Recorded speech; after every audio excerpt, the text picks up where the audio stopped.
మన కథలు అదిరిపోయినాయి సార్. నిజం సార్, సినిమాగా తీస్తే సినిమా సూపర్ హిట్ సార్.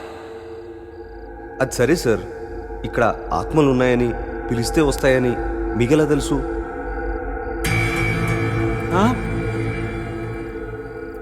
నా తమ్ముడు ఇక్కడే మిస్ అయిపోయాడు. ఆత్మల కోసం వచ్చిన నా తమ్ముడు తన గర్ల్ ఫ్రెండ్ ఇక్కడే మిస్ అయిపోయారు. ఆ తర్వాత వాళ్ళకి ఏమైందో కూడా తెలియలేదు. అంటే మీ తమ్ముడు చనిపోయాడు. ఎవరు చంపారు? ఆత్మలు. ఆత్మలా? అవును, మీకెలా తెలుసు? యూట్యూబ్లో చూశాను. యూట్యూబ్లో చూసారా? మా తమ్ముడు ఒక గోస్ట్ హంటర్. అంటే ఆత్మల్ని వేటాడేవాడు. ఎందుకు? అది వాడి ప్యాషన్. నిజానికి సమాజంలో వాడికి అదే ఒక గుర్తింపుని తీసుకొచ్చింది. దాంతో వాడు సెలబ్రిటీ అయిపోయాడు. మొదటి కేసుతోనే దేశమంతా తెలిసిపోయాడు. మిస్టరీగా మారిన ఒక ఇంటి కేసును సాల్వ్ చేసి సక్సెస్ సాధించాడు. దాంతో వాడు ఎక్కడికో వెళ్ళిపోయాడు. అతీంద్రియ శక్తుల వల్ల కూడా కొన్ని కేసులు సాల్వ్ చేయొచ్చని ప్రూవ్ చేశాడు. దాంతో పోలీసులు కొన్ని వాళ్ళు సాల్వ్ చేయలేని కేసులు కూడా వీడికి అప్పచెప్పడం మొదలుపెట్టారు.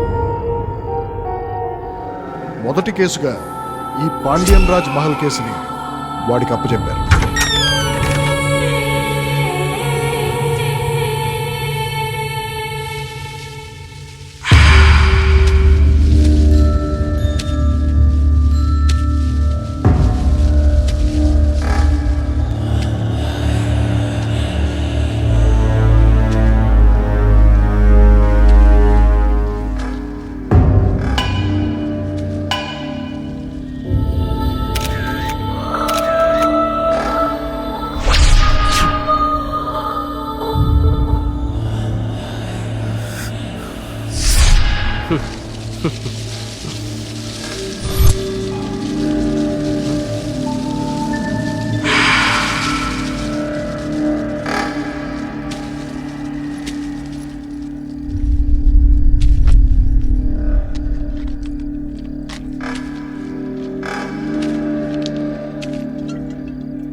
నేనొచ్చింది మీకోసమే.